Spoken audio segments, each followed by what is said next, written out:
Well, I'm sure that you'll recognize this device, the iPhone 10. Well, with this phone, Apple is trying to give us some insight into what the best phone should be by giving it a set of features that they find new, refreshing, and appropriate for such a device.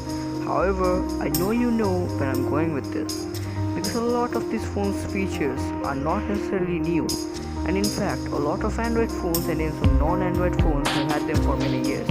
This video was not meant to bash Apple, but I thought I'd give some of my own insight and take a look at what Apple not so much told, but what they followed. So the first and the most obvious thing is wireless charging. The first appearance of which comes to mind is of the Palm 3 from 2009. Now it did not come standard. In fact, you had to buy a separate backplate for it to work with Palm's $70 touch tone charger.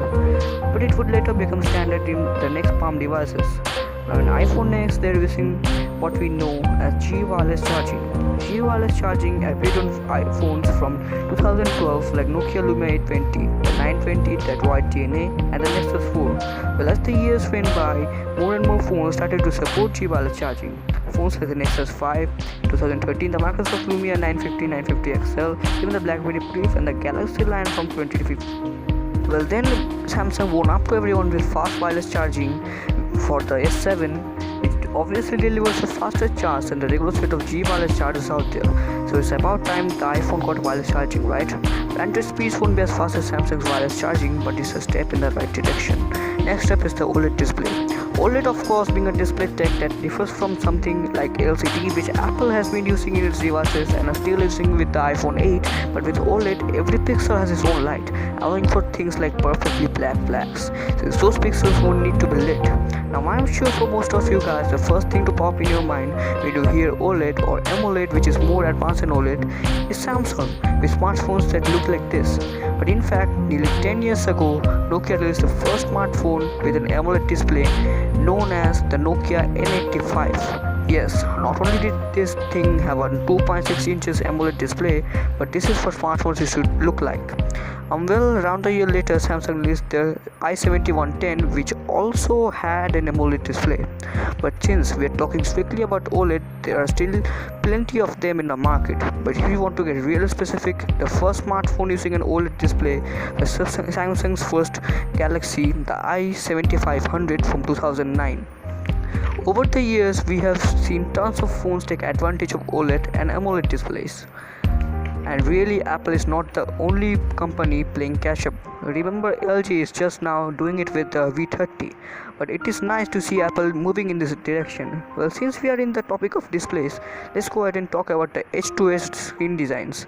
The first phone that comes to mind is a Xiaomi Mi Mix from 2016. It is also known as Mi Mix. And let's not forget our Sharp Aquos Crystal. This was a pretty bold move, but as you can see, this resulted in the need for things like the front-facing camera to be placed on the bottom, which Mi Mix had too.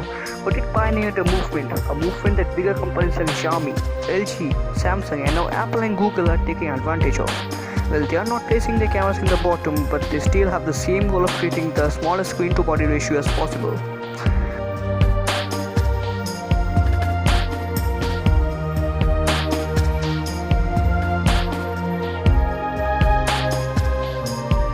And then came along the taller displays. The LG G6 is a notable mention here, which was the first appearance of the 18:9 aspect ratio on a modern smartphone display. This was followed by Samsung with the S8 and Note 8, and then LG again with the V30, even the Google Pixel 2 XL. So, the Apple iPhone X is not actually bezel-less, it's getting closer. Now moving on to something Apple is super excited about, the facial recognition using Face ID. Facial recognition is nothing new. In fact, we saw this on the Samsung Galaxy Nexus from 2012.